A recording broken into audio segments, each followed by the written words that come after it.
How to draw an eggplant. Easy. Step-by-step guide.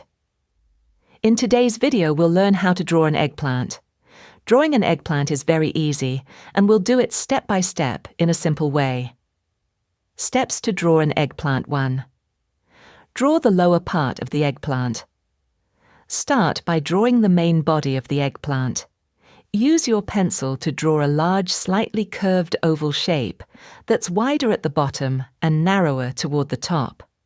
The shape should look somewhat like a big drop of water or an oval balloon. 2. Draw the upper part, stem and cap. On top of the oval shape, draw a small curved crown-like shape. This is the leafy cap of the eggplant. Above the leafy cap, draw a short stem sticking upwards.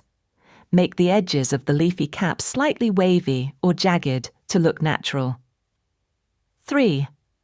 Outline your drawing. Once you're happy with your sketch, go over the lines to make them clear and neat. Colouring your eggplant, colour the lower part. Colour the entire lower body of the eggplant purple.